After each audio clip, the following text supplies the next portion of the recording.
Oh, teh pak. Bawa balik kerja malam. Turun banglo kucing pula. Ha, tu dia. Sabar. Sabar dulu. Duduk rumah tu dulu. Duduk rumah kecil nanti siap rumah besar kat beres lalu dah. Sabar. Okey, kita buat proses 4 tu episod 2. Rumah kucing.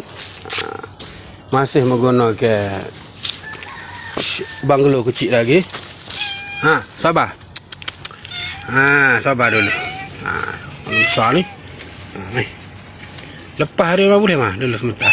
Tanya ke dia ni. Hitam muka ni. Okey lagi. Sabar dulu. Tak siap lagi. Baru ada masa nak proses lagi sobat. Luah ni. Ambil luah ni. Makan modal juga ni. Ajak ni warga tu guna buluh. Buat guna buluh. Kita tengok lagu mana dulu. Kita gaul semin dulu. Pak pelatih ya. Negok asal dia pun tahu dah. Sia dia.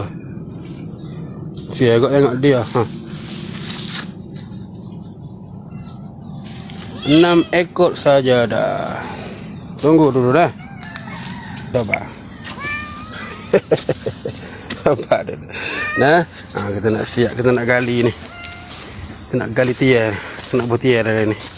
Tiar bos seming. Terbakar tiar baca baik Kita bos seming dalam baca baik. Insya-Allah. Tunggu part-part seterusnya dah sahabat dah. Ini part 2. Insya-Allah kita naik tiar dia. Kakak dia apa semualah. Okey.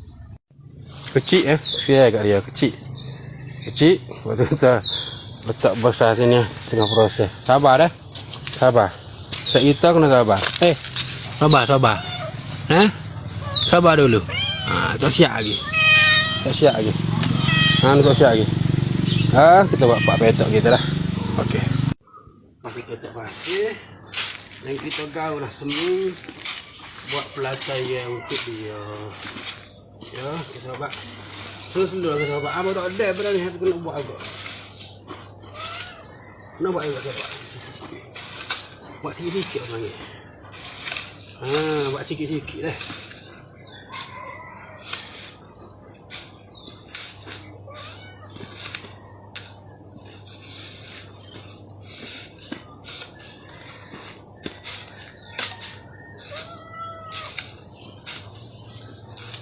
Slow. Wah ni.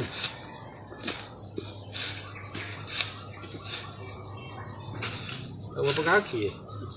Mana? Ada ke sini.